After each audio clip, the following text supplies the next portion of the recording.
두 번째는 우리 근골격계 안전에 대한 부분을 한번 생각해 볼 수 있도록 하겠습니다.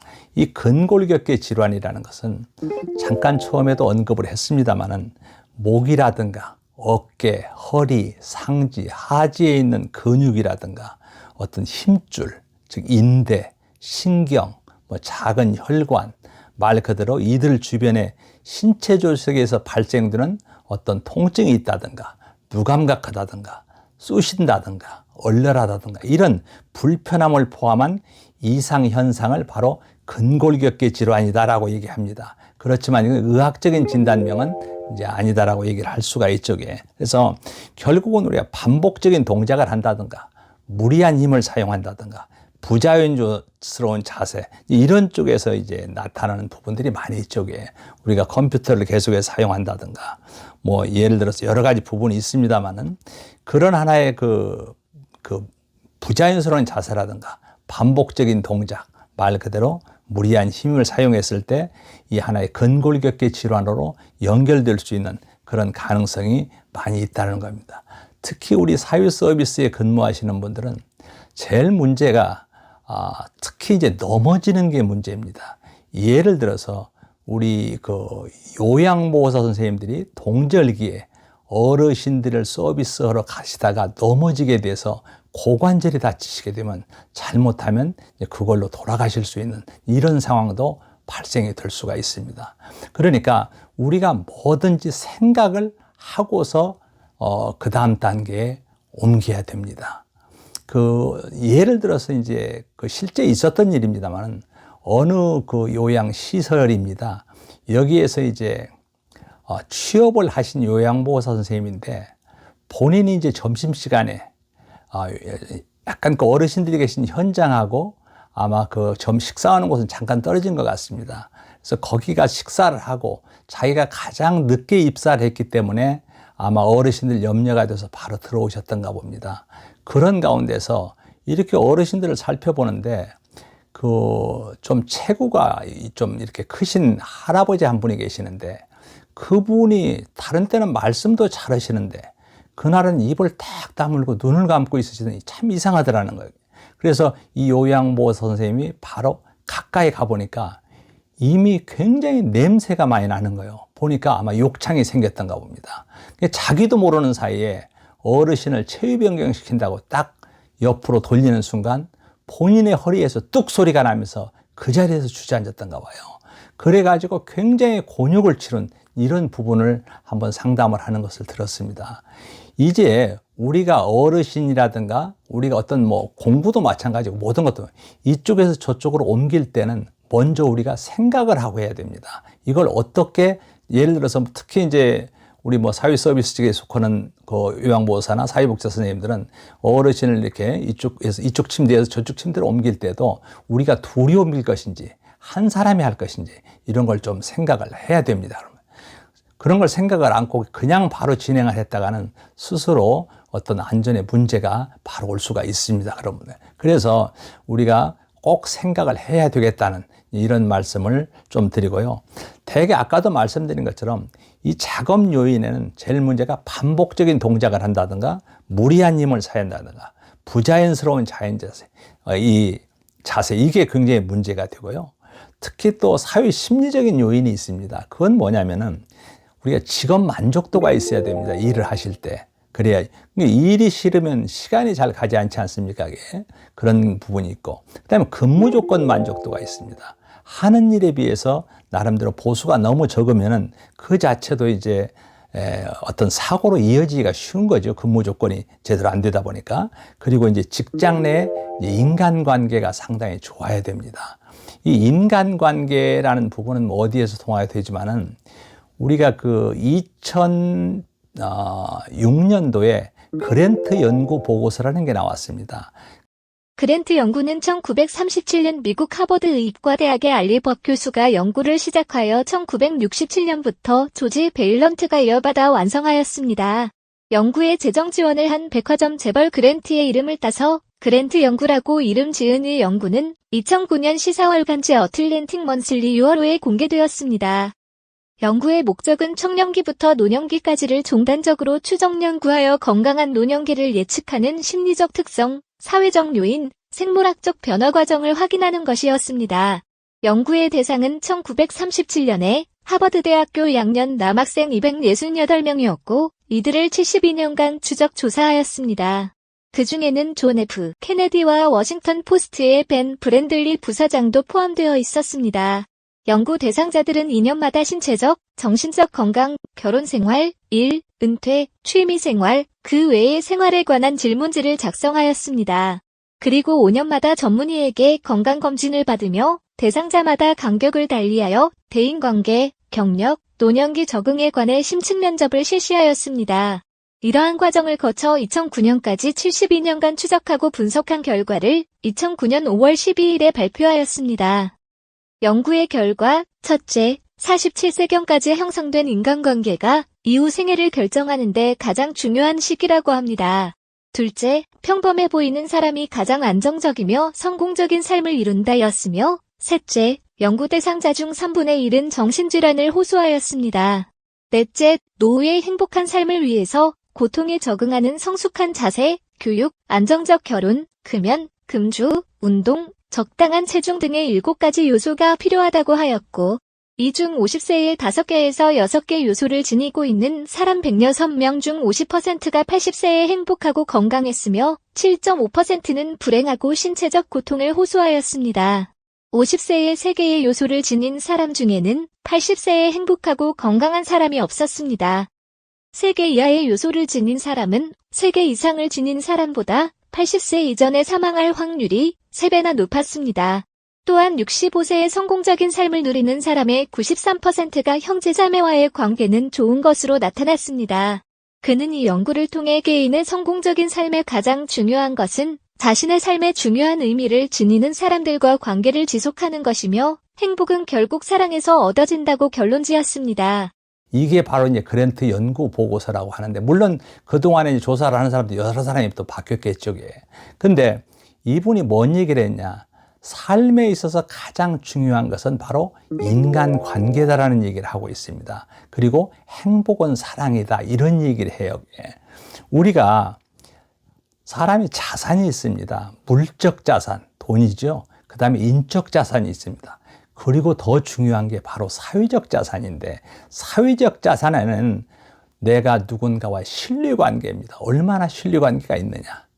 그렇죠? 그리고 그 다음에 내가 얼마나 규범, 법규를 잘 지키느냐. 그 다음에 중요한 게 네트워크, 인간관계입니다. 우리가 48세 이전의 인간관계를 잘하면 굉장히 성공의 확률이 높다고 합니다. 그래서 이런 어떤 그 직장 내 인간관계, 이것도 사회 심리적 요인에 우리가 들어간다, 이렇게 볼 수가 있습니다.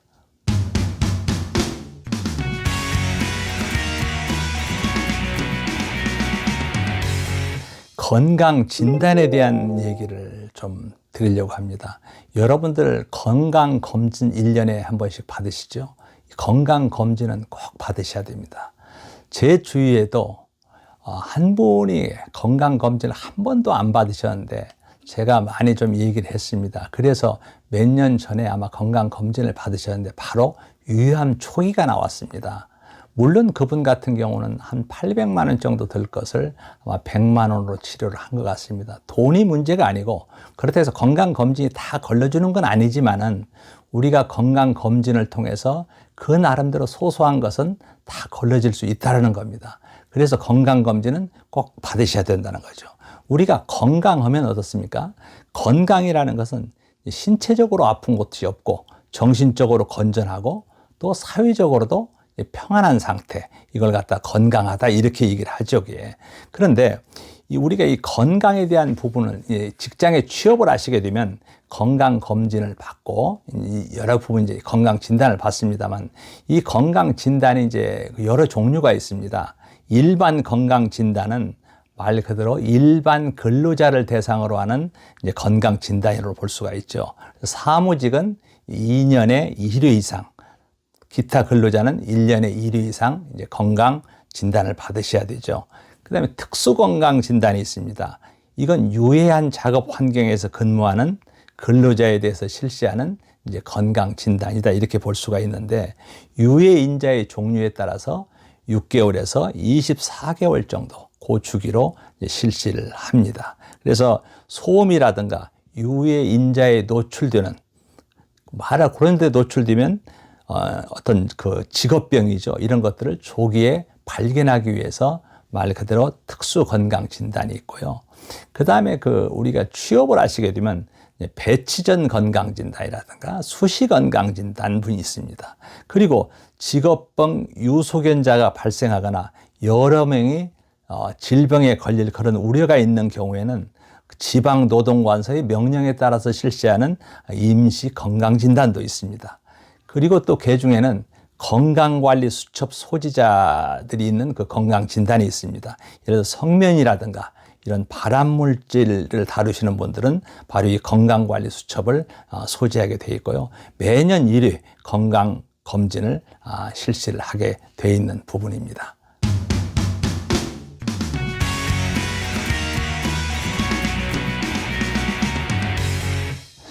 그 다음에 이제 그 근로자의 건강 증진 활동에 대해서 한번 살펴보겠는데요. 우선 그 운동 중에서도 이 스트레칭 상당히 중요합니다. 그래서 천천히 스트레칭을 하면서 뭔가 자세 유지도 하고 평상시 호흡도 한번 생각해 볼 필요가 있습니다. 그래서 작업 후의 스트레칭은 작업 전보다 조금 길게 할 필요가 있고요. 작업 틈틈이 몸에 반동을 주지 않고 천천히 시작을 하는 게 좋습니다.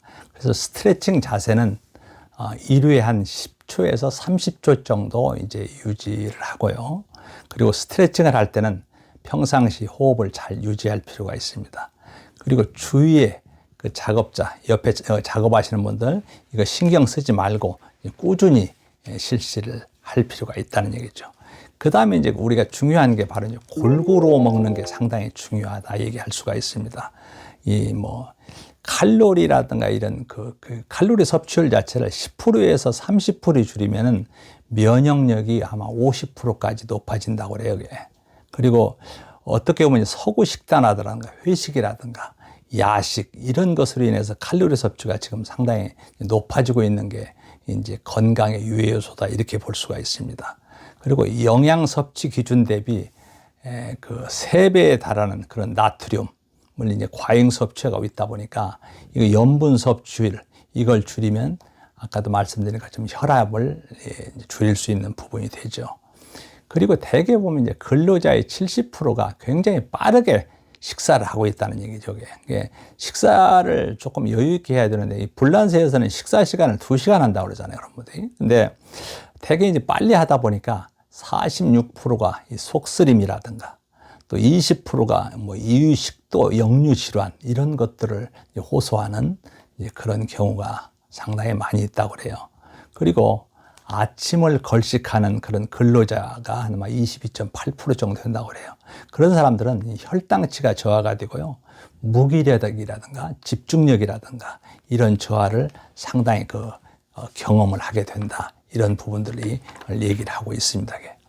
아까도 말씀드렸처럼 콜레스테롤 수치, 고지혈증에 대한 문제를 한번 생각해 볼 필요가 있죠. 그러다 보니까 우리가 과일과 채소를 좀 많이 드시고요.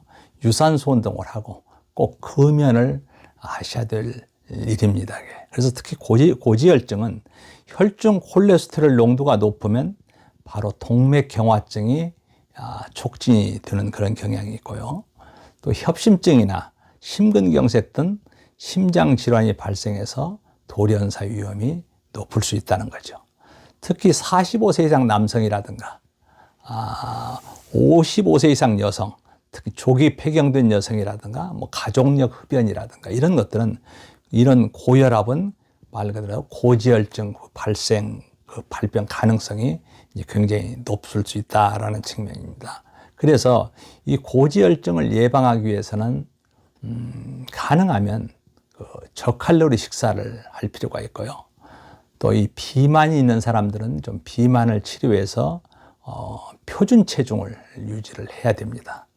그리고 규칙적이고 적절한 그런 식사를 한다든가 아니면 어떤 운동 자체도 이제 유산소 운동을 해야 될 필요가 있죠.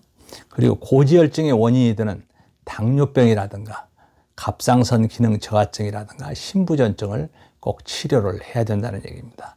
그리고 의사가 처방한 약을 꾸준히 복용을 할 필요가 있죠. 그리고 이제 특히 이제 근로자를 위한 그 건강검진 활동 중에서 이제 당뇨병에 대한 문제가 있는데요. 당뇨병 환자는 말 그대로 과일과 채소를 많이 드셔야 되고요. 유산소 운동을 하셔야 되고, 금연이라든가 어떤 금주 이런 쪽에 신경을 쓰시는데요. 특히 이제 이 당뇨병 같은 경우는 우리 몸에서 탄수화물이라든가 지방이라든가 단백질의 처리 과정에 이상이 생기는 어떤 흔한 병이다 이렇게 볼 수가 있죠. 주로 40세 이후에 나타나고 대개 환자가 좀 비만인 경우가 많이 있습니다.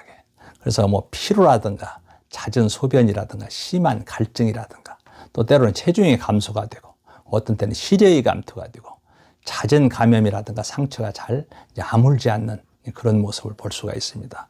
눈이라든가 콩팥이라든가 신경 또 심혈관계에 또 이 발에도 합병증이 나타나는 경우가 있습니다. 그리고 당뇨병을 앓고 있다면 정기적으로 의사의 진료를 받아야 되는 거죠. 그래서 이런 당뇨병, 저혈당으로부터 나를 지키기 위해서는 우선 식사를 거르거나 또 늦게 먹거나 식사량을 바꾸지 않는 것이 좋다는 얘기입니다. 그리고 의사와 상의 없이 어떤 운동량, 또 뭐 먹는 알약, 또 인슐린 주사라 이런 걸 바꾸면 안 된다는 얘기죠. 그리고 사탕이나 카라멜을 갖고 다니고 당뇨병 환자임을 알리는 가능하면 좀 명찰도 휴대할 필요가 있다는 거죠. 그래서 급할 때는 당분이 들어있는 음식, 즉 뭐 오렌지 주스를 한 반컵 정도 마신다든가 사과 주스는 한 3분의 1컵, 포도 주스는 한 4분의 1컵, 뭐 이렇게 설탕 작은 숟갈로 한 2번 정도 먹으면 바로 이제 저혈당으로부터 나를 지키는 모습이 될 수가 있다라는 얘기죠. 그래서 쭉 지금까지 이제 서비스 기초 안전 교육에 대한 강의를 진행을 했는데요. 여기서 이제 다시 한번 되짚어 볼 수 있는 게 그러니까 근골격계 질환에서 아까도 얘기했지만 특히 넘어지는 게 우리가 40.6%라고 그래요. 특히 넘어지는 거라든가 이런 부분을 많이 이제 주의를 하셔야 되고요. 또 때로는 이제 우리가 그 외에는 뭐 감전의 위험 같은 경우도 있고요. 또 우리가 소화기 사용법이라든가 이런 부분도 추가로 진행이 될 수가 있을 겁니다. 그래서 가능하면 우리가 목욕을 시키고 욕실 바닥에서 넘어지지 않도록 주의를 해야 되고요. 계단이라든가 이런 데 이동할 때 뛰지 않고 가능하면 난간을 잡고 이동을 해야 되고 특히 이제 침대라든가 이런 가구 모서리에 가능하면 쿠션을 설치해서 다치지 않을 수 있도록 하고 또 우리가 특히 이제 서비스 진행할 때 뭐 이 휠체어 사용 시에는 시설물에 부딪히는 것도 주의를 해야 되고요. 그다음에 침대에 누워 있는 어르신을 부축 시 아까도 말씀드린 것처럼 우선 생각을 하고 부축을 해야 된다는 거죠. 그리고 주사기라든가 칼날에 찔리지 않도록 주의해야 되고 또 뜨거운 국물이라든가 이런 그 용기 취급 시에 어떤 여유 공간도 좀 확보를 할 필요가 있고요. 그 다음에 이런 여러 가지 이제 예를 들어서 뭐 어디 작업을 하러 사다리를 타고 올라간다든가 할 때 이런 2인 1조 작업이 꼭 필요하다. 이런 것들이 하나의 우리가 안전 보건에 대한 하나의 체크를 해봐야 될 이런 문제이지 않나 생각이 됩니다. 이상으로 안전 보건 교육에 대해서 강의를 마치겠습니다. 감사합니다.